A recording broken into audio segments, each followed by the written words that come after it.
तो गाइज जब भी आप अपने वोकल प्रोसेसिंग को स्टार्ट करते हो तो आपको यही लगता है कि कोई एक ऐसा फैंसी प्लगइन होगा जिससे मेरे वोकल्स बहुत अच्छे साउंड करने लग जाएंगे, जबकि सच्चाई ये है कि अगर आप अपने EQing को भी बहुत अच्छे से अप्लाई कर देते हो वोकल्स के ऊपर तो वो काफ़ी हद तक प्रोफेशनल साउंड करने लग जाते हैं। और आज की वीडियो में हम बात करेंगे कि वोकल के ऊपर EQ को अप्लाई करने की थ्योरी क्या है। तो गाइस हमारे वोकल को हम 3 पार्ट में यहाँ पे डिवाइड कर देंगे, लोज, मिड्स और हाइज, और हर पार्ट को इन डेप्थ तरीके से देखते हैं कि वो कैसे हमारे वोकल के अंदर कुछ चेंज लेकर आता है। तो अब स्टार्ट करते हैं लोज से। तो सबसे पहले आपको दिख रहा होगा यहाँ पे हमने एक लो कट को अप्लाई कर दिया है। बेसिकली जब भी आप देखोगे अगर मैं कुछ भी बोल रहा हूँ ना यहाँ पे, तो यहाँ पे एक आपको हेलो हेलो हेलो हल्का सा यहाँ पे रंबल देखने को मिलेगा। एक बार मैं आपको ये भी सिर्फ और सिर्फ सुना देता हूँ। तो वो जो आप पहले साउंड सुन रहे थे वो जस्ट एक लो एंड रंबल था जो इतना ज़रूरी नहीं है हमारे वोकल्स के अंदर। और इनफैक्ट अगर आप अभी अपने फ़ोन के स्पीकर्स पे इस वीडियो को देख रहे हो तो आपको सुनाई भी नहीं दे रहा होगा। तो उसके बाद हमारे लो एंड में सबसे पहले जो सबसे इंपॉर्टेंट फ्रीक्वेंसी आती है वो होती है 100 हर्ट्ज़, और ये हमारे वोकल्स के अंदर वार्मथ को ऐड करती है। तो एक बार इसको बूस्ट करके देखते हैं। तो आपको दिख रहा होगा कि एक प्रॉक्सिमिटी इफेक्ट भी आ रहा है। प्रॉक्सिमिटी इफेक्ट का मतलब ये है कि मैं माइक के बहुत ज़्यादा पास आके बोल रहा हूँ और मेरी आवाज़ भारी हो रही है। और इसको जनरली हम तब बूस्ट करते हैं जब हमें लग रहा हो कि हमारे वोकल्स बहुत ज़्यादा थिन साउंड कर रहे हैं, पतले लग रहे हैं, भारी नहीं लग रही, उसमें डेप्थ नहीं है। तो जनरली इस बैंड को यूज़ करा जाता है उसके अंदर हल्की सी डेप्थ डालने के लिए और आवाज़ को भारी बनाने के लिए। बट यहीं पे अगर इसको देखो मैं कम कर देता हूँ तो ये पतला हो जाएगा। मेरी आवाज़ बहुत ज़्यादा पतली साउंड कर रही है, तो इसको वापसी ऊपर लेके चलते हैं। तो जो मेरी फंडामेंटल फ्रीक्वेंसी होगी या मेरी वार्मथ फ्रीक्वेंसी होगी वो थोड़ा यहाँ पे ऊपर आ जाती है, क्योंकि आपको दिख रहा होगा जो मेरा यहाँ पे फ्रीक्वेंसी है सबसे लो वाली वो ऑलमोस्ट 150 हर्ट्ज़ पे आ रही है। तो इसको आप ये मत समझना कि 100 हर्ट्ज़ लिख दिया तो लिख दिया है और उसी पे हमेशा काम होगा। ये टोटली आपके वोकल्स पे भी डिपेंड करता है। फॉर एग्जांपल यहीं पे अगर रफ्तार पाजी या बादशाह पाजी हैं तो उनका हो सकता है इससे भी नीचे चले जाए, ऑलमोस्ट 80, 90 या 100 के आसपास। बट यहीं पे फॉर एग्जांपल जस्टिन बीबर या श्रेया घोषाल गा रही हैं तो उनका जो वार्मथ होगा वो मेरे से भी थोड़ा ऊपर हो सकता है, वो हो सकता है 200 पे हो। इसलिए आप नेक्स्ट बैंड देखोगे 200, ये बैंड भी आपकी वार्मथ को ही ऐड करता है। बट जनरली इसको यूज़ हम तब करते हैं जब कोई ऐसे मेल वोकल्स की बात कर रहे हो हम जो थोड़े पतली हो, या फिर फीमेल वोकल्स के अंदर हम ऑलमोस्ट 200 हर्ट्ज़ के आसपास बूस्ट करते हैं वार्मथ को ऐड करने के लिए। और इसको अगर अभी यहाँ पे बूस्ट करें तो आपको हल्का सा सुनाई दे रहा होगा, मैंने कुछ ज़्यादा ही बूस्ट कर दिया अभी। इससे भी आप हल्की सी वार्मथ ऐड कर सकते हो। बट मेरे वोकल्स के लिए वो ना ही 200 है ना ही वो 100 है, वो ऑलमोस्ट 150 है, क्योंकि मेरा ना ही बहुत पतली आवाज़ ना ही बहुत भारी है। गाइज हम नेक्स्ट पॉइंट पे आने से पहले अगर आप इन डेप्थ सीखना चाहते हो कि mixing, mastering, music production, vocal processing कैसे होती है तो हमारी वेबसाइट को चेकआउट कर सकते हो www.baselab.in और हमारे कोर्स को ज्वाइन कर सकते हो। अब अगले हम बैंड की बात करते हैं। ये भी हमारा लो या लो मिड में ही आता है। इसको हम हल्का सा बूस्ट करते हैं यहाँ से। तो आप देख रहे होगे इससे मेरी आवाज़ ज़्यादा भारी तो नहीं हुई बट बॉक्सी होगी और ऐसा लग रहा है कि मैं किसी छोटे से कमरे में आके बोल रहा हूँ। जनरली बाथरूम्स में ऐसी साउंड आती है। और ये पर्टिकुलर फ्रीक्वेंसी अगर आप वोकल्स में बहुत ज़्यादा बूस्ट कर देते हो तो वो आपके वोकल्स को ख़राब कर देगी। जैसे अभी मेरे जो वोकल्स हैं बहुत ज़्यादा बॉक्सी लग रहे हैं, इसको हल्का सा कम करते हैं।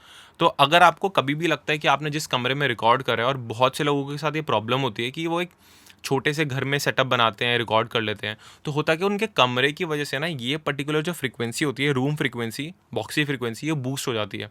तो आप इसको सटल सा कट कर सकते हो अगर आपको ये लगता है कि आपकी ये बॉक्सी फ्रीक्वेंसी काफ़ी ज़्यादा प्रोमिनेंट या कुछ ज़्यादा ही रिकॉर्ड हो चुकी है आपके वोकल्स के अंदर, तो आप यहाँ पे कट कर सकते हो। ये ऑलमोस्ट 300 के अराउंड ही आपको देखने को मिलेगी। तो गाइज यहाँ पे हमारा जो लो का सेक्शन था वो कवर हो चुका है। और मैं पर्सनली चाहता हूँ अभी, क्योंकि मैं अभी एक ट्यूटोरियल बना रहा हूँ तो मेरी आवाज़ थोड़ी भारी लगे, तो अगर मेरे को भारी को अचीव करना है तो अभी जस्ट हमने पढ़ा है कि यहाँ से हम वार्मथ जो है उसको इंक्रीज़ करेंगे। और वार्मथ उत्कर्ष अरोड़ा लाइक मेरा अगर आप देखोगे तो ना ही वो 100 है ना ही वो 200 है, वो 150 है। तो मैं इसको 150 कर दूंगा और यहाँ पे हल्का सा मैं गेन दे दूंगा, इससे मेरी आवाज़ थोड़ी सी भारी हो जाएगी।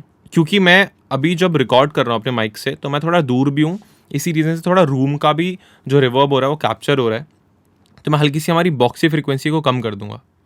तो यहाँ पे हल्का सा मैंने जो अपना वॉइस है इसको थोड़ा और डेप्थ दे दी है, भारी हो गई है मेरी आवाज़। और अब आगे बढ़ते हैं और समझते हैं कि मिड फ्रीक्वेंसीज़ में हम कैसे चेंजेस ला सकते हैं। तो गाइज अब बात करते हैं हमारे नेक्स्ट सेक्शन की, मिड सेक्शन की। और उसमें सबसे पहले हम बात करेंगे हमारे हॉन्की बैंड की, जो कि कहीं ना कहीं लाया करता है आपकी 600 हर्ट्ज से लेके 1000 हर्ट्ज के बीच में। इसको एक बार बूस्ट करते हैं। काफ़ी हॉन्की टाइप से साउंड होगी है ये फ्रीक्वेंसी बैंड भी। जनरली अगर आप एक अच्छे रूम में रिकॉर्ड नहीं करते हो तो ये बहुत ज़्यादा बूस्ट हो जाता है, जिसकी वजह से हमें इसको हल्का सा क्लियर करना पड़ता है। तो गाइस अब बात करते हैं हमारे नेक्स्ट पॉइंट की, प्रेजेंस। और ये कहीं ना कहीं लाई करती है हमारी 1.5 किलो हर्ट्ज से लेके 2.5 किलो हर्ट्ज तक। इसको हल्का सा बूस्ट करते हैं यहाँ पे, हेलो हेलो हेलो हेलो, इसको बोलते हैं हम प्रेजेंस। बट अगर आप इसको बहुत ज़्यादा बूस्ट कर दोगे तो आपके वोकल्स कहीं ना कहीं टेलीफोनिक लगने लग जाएंगे, और ये इफेक्ट पंजाबी गानों में भी काफ़ी आजकल यूज़ होता है। और अगर इसी फ्रीक्वेंसी बैंड को हम नीचे लेके कम कर देते हैं तो जो आपके वोकल्स हैं वो प्रोमिनेंट नहीं रहेंगे, और अगर आप मिक्स कर रहे हो गाने के अंदर तो आपके वोकल्स शाइन नहीं कर पाएंगे, बाहर नहीं आ पाएंगे। इसलिए इस बैंड को आप सटल सा बूस्ट कर सकते हो, इससे हल्की सी प्रेजेंस ऐड हो जाएगी आपके वोकल्स के अंदर, और वो आपके पूरे गाने में अलग से पॉप आउट करने लग जाएंगे और काफ़ी अच्छे से सुनाई देंगे। तो गाइज अगला बैंड है हमारा नेजल बैंड, और जो कि कहीं ना कहीं लाई करता है 2.5 किलो हर्ट्ज से लेके 3.5 किलो हर्ट्ज। तो आपको भी सुनाई दे रहा होगा कि अगर मैंने इस पर्टिकुलर फ्रीक्वेंसी बैंड को बहुत ज़्यादा बूस्ट कर दिया तो ऐसा फील हो रहा है कि मैं नाक से बोल रहा हूँ। और अगर आप अभी सुनोगे तो मेरी वॉइस के अंदर बाय नेचर इतना ज़्यादा नेज़ल इफेक्ट नहीं है, इसलिए मैं इसको ज़्यादा नहीं चेंज कर रहा हूँ। बट अगर आप किसी भी सिंगर या रैपर को रिकॉर्ड करो और उनमें नेज़ली इफेक्ट है और आप चाहते हो छुप जाए पोस्ट में या प्रोसेसिंग से, तो आप इसको सटल सा कम कर सकते हो इस तरीके से। तो बात करते हैं हमारे हाई फ्रिक्वेंसी सेक्शन के अंदर, और उसके अंदर हम सबसे पहले बात करेंगे इंटेंजिबिलिटी बैंड की, जो कि कहीं ना कहीं 4000 हर्ट्ज के आसपास स्टार्ट होता है, और मेरे पर्टिकुलर वोकल्स में कहीं ना कहीं 3500 समथिंग पे लाई कर रहा है ये रहा। ये hello hello hello hello hello. और अगर आप सुनोगे कि अगर मैं इस पर्टिकुलर फ्रीक्वेंसी बैंड को ज़्यादा बूस्ट कर रहा हूँ तो मेरे वोकल्स बहुत ही ज़्यादा पियर्सिंग लग रहे हैं, लाइक चुभ रहे हैं वो। बट अगर मैं इसको कम कर देता हूँ तो अगर मैं यहाँ पे कुछ भी लाइक मेलेडी हम कर रहा हूँ वो तो आपको समझ आ रही होगी मेलेडी, बट जो मैं शब्द बोलना चाह रहा हूँ उसकी क्लैरिटी काफ़ी ज़्यादा कम हो जाएगी और आपको ये ढंग से समझ नहीं आ पाएगा कि एक्चुअली मैं बोलना क्या चाहता हूँ। और ये प्रॉब्लम आपने बहुत बार फेस भी करी होगी कि जब कोई बाथरूम से आवाज़ मारते कि भाई टावल देते और कुछ बोलते तो ढंग से समझ नहीं आता कि वो क्या कह रहे हैं, बट ये समझ में आ जाता है कि कुछ तो कह रहे हैं। वो जनरली इसलिए होता है क्योंकि ये पर्टिकुलर जो फ्रीक्वेंसी बैंड है वो ज़्यादा ट्रैवल नहीं करता, और इसलिए जब कोई बाथरूम से आवाज़ मारता है तो हमें समझ नहीं आता वो क्या कह रहा है। तो अगर आप चाहते हो कि आप एक वॉइस ओवर कर रहे हो जिसमें आप बहुत अच्छे से समझाना चाहते हो दूसरे को कि आप क्या कह रहे हो, तो इट्स बेटर कि आप इसको इंक्रीज़ कर दो। तो मैं इसको सटल सा बूस्ट कर देता हूँ ताकि आपको समझ में आ जाए कि मैं एक्चुअली में बोल क्या रहा हूँ, क्योंकि मैं ट्यूटोरियल बना रहा हूँ, मैं अभी अपने वोकल नहीं मिक्स कर रहा गाने के साथ, तो सटल सा इसको बूस्ट कर रहा हूँ। तो गाइज जो हमारा नेक्स्ट बैंड है वो है क्लैरिटी बैंड, और वो कहीं ना कहीं लाई करते हैं हमारे 6000 हर्ट्ज के आसपास। सटल सा इसको इंक्रीज़ करते हैं यहाँ से, hello hello hello hello hello. तो ये पर्टिकुलर बैंड पंजाबी म्यूज़िक के अंदर और आजकल जो न्यू जेन का बॉलीवुड म्यूज़िक आ रहा है उसमें लोग काफ़ी ज़्यादा इंक्रीज़ करते हैं ताकि वोकल्स बहुत क्लियर और ब्राइट साउंड करे। बहुत बार आपको लाइक क्लाइंट्स या सिंगर्स बोलते भी होंगे कि यार वोकल ना ब्राइट साउंड करनी चाहिए, क्रिस्प साउंड करनी चाहिए। तो उस क्लैरिटी और क्रिस्पनेस को अचीव करने के लिए 6000 हर्ट्ज का जो बैंड है काफ़ी ज़्यादा काम आता है उसको करने के लिए। अगर आप चाहते हो कि आपके जो वोकल्स हैं वो ज़्यादा वार्म हो, ज़्यादा सॉफ्ट साइड पे हो, तो इसको आप कम कर सकते हो इस बैंड को। बट अगर आप चाहते हो अगेन ब्राइट हो, शार्प हो, क्लियर हो, तो इसको हल्का सा बूस्ट कर सकते हो, हेलो हेलो हेलो हेलो 1 2 3। हाँ, इससे हल्की सी क्लैरिटी आ रही है मेरे वोकल्स के अंदर। बस इस चीज़ का ध्यान रखना, अगर इसको आप बहुत ज़्यादा कर देते हो तो आपके वोकल्स कहीं ना कहीं थिन बन जाएंगे। तो बस इसका ध्यान रखना कि ये गलती ना करो आप, क्लैरिटी के चक्कर में कहीं वोकल्स ही उड़ा दिए। तो गाइस अब बात करते हैं हमारे नेक्स्ट बैंड की, सिबिलेंस की। अब सिबिलेंस बेसिकली वो वर्ड होते हैं जिसमें एस साउंड होती है, लाइक अगर मैं बोलता हूँ द गाइज, अगर मैं बोलता हूँ गाइज, तो ये जो आ रहे इसको सिबिलेंस बोलते हैं। और ये बैंड कहीं ना कहीं लाई करता है 7000 हर्ट्ज से लेकर 10000 हर्ट्ज तक, गाइज। तो मेरे वोकल्स में कहीं ना कहीं तो गाइज, तो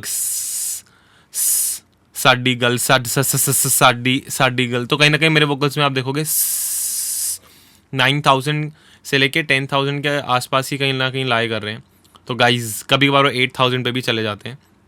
तो ये हमारी एस साउंड है। अगर मैं इसको बहुत ज़्यादा बूस्ट कर दूंगा तो कहीं ना कहीं जब भी मैं कुछ भी बोलूँगा लाइक गाइज, साडी साडी साडी गल, साइलेंस, अगर मैं साइलेंस बोल रहा हूँ तो आपको सुनाई दे रहा होगा कि मेरे एस कितने ज़्यादा चुभ रहे हैं। और अगर कभी भी आपको किसी सिंगर में लगे कि यार ये ऐसे साउंड बहुत ज़्यादा चुभ रही है, तो इसके लिए या तो DSR अप्लाई कर सकते हो या फिर इसको सटल सा इस फ्रीक्वेंसी बैंड को कम कर सकते हो। तो जब भी मैं बोलूँगा तो ज़्यादा चुभेगा नहीं। Silence silence silence silence silence silence silence silence and guys we recommend कि जब भी आप इसको अप्लाई करो अपने वोकल चेन के ऊपर तो एक डायनामिक EQ को अप्लाई करो, क्योंकि जो एसएस साउंड होते हैं वो हर शब्द में तो नहीं होते, और जब भी वो आए तो अपने आप डक कर जाए, उसके लिए आप डायनामिक EQing यूज़ कर सकते हो। तो जो लास्ट बैंड की हम बात करने वाले हैं वो है एयर, और वो कहीं ना कहीं लाई करते हैं आपकी 10,000 हर्ट्ज से लेके जितने भी आप हर्ट्ज तक सुन सकते हो। यहाँ 10,000 से लेके हमने 20,000 तक लिखा हुआ है, इसको हल्का सा बूस्ट करते हैं। ये बेसिकली आपके वोकल के अंदर एक हल्का सा एयर जो टेक्सचर होता है उसको एनहांस कर देता है। और कभी भी आपका सिंगर बोले ना कि मेरे को वोकल थोड़ा और ज़्यादा लाउड चाहिए और ज़्यादा फ्रंट में चाहिए, तो भी आप इस बैंड को यूज़ कर सकते हो बिना वॉल्यूम को छेड़े, क्योंकि आप वॉल्यूम को छोड़ोगे और आपका पूरा वोकल अगर ऊपर उठ जाएगा तो कहीं ना कहीं आपका बीट और आपका जो वोकल का आपने बैलेंस बना रखा था वो छिड़ जाएगा। बट अगर आप इस बैंड को बढ़ाते हो तो आपका ओवरऑल वॉल्यूम नहीं बढ़ेगी, बट वोकल काफ़ी ज़्यादा लाउड परसीव होने लग जाएंगे आर्टिस्ट को। एक आर्टिस्ट को क्या, सभी को परसीव होने लग जाएंगे। बट इस बैंड को यूज़ कर सकते हो। अगर इसको डल रखोगे तो ऐसा साउंड करेगा। बहुत सारे मैंने अरिजीत सिंह के गाने सुने हुए हैं जिसमें वो बहुत डल रखते हैं, क्योंकि बहुत ज़्यादा सैड रोमांटिक सटल सा पियानो टाइप बहुत अकूस्टिक टाइप गाना होता है। बट यहीं पे बात आती है, लाइक अभी मैं रिसेंटली मर्सी का और करण औजला का एक गाना सुन रहा था, वो पंजाबी कोई गाना है, तो उसमें काफ़ी ज़्यादा ब्राइट रखा हुआ है क्योंकि बहुत एग्रेसिव गाना है, हार्ट बीट्स बज रही हैं, बहुत ज़्यादा हाई हार्ट्स हैं, तो वहाँ वोकल को शाइन कराने के लिए इसको यहाँ हल्का सा पॉप आउट करा हुआ है। तो गाइज आई होप आपको समझ में आ गया होगा कि वोकल के ऊपर जब भी आप EQ को अप्लाई करते हो तो किन किन चीज़ों का ध्यान रखना होता है और क्या क्या चीज़ों को आइडेंटिफाई करना है सबसे पहले कि क्या ख़राब है क्या सही है। उसके बाद आपको एनहांस करने के लिए क्या क्या चीज़ें छेड़नी है और किस पर्सपेक्टिव से छेड़नी है, क्या चीज़ें अचीव करनी है, वो बहुत इंपॉर्टेंट है, ध्यान में रखना। और अगर आप अभी वोकल चेन भी सुनोगे मेरी, तो अगर मैं इसको पूरा को ऑफ कर देता हूँ तो मेरे वोकल्स कुछ इस तरह साउंड कर रहे हैं, बट इसको मैं ऑन कर देता हूँ तो ज़्यादा फ्रंट में ज़्यादा क्लियर साउंड कर रहे हैं, क्योंकि मैंने हल्की सी वोकल EQing करी है अपने वोकल के ऊपर। और किस हिसाब से करिए, क्योंकि मेरे को क्लैरिटी चाहिए। तो जब भी आप अपने वोकल को मिक्स करो, सबसे पहले आइडेंटिफाई करो कि भाई प्रॉब्लम क्या है। उसको मैंने अभी जो आज पूरा अपने ट्यूटोरियल में सीखा, उससे कैसे मैं फिक्स कर सकता हूँ, उसके बाद मैं उसको एनहांस कर सकता हूँ। ये माइंडसेट अगर आप रखोगे तो डेफिनेटली आपके वोकल्स बहुत अच्छे क्लियर साउंड करेंगे और एक प्रोफेशनल टच भी आ जाएगा उसके अंदर। तो मिलते हैं नेक्स्ट वीडियो के अंदर। Bye bye.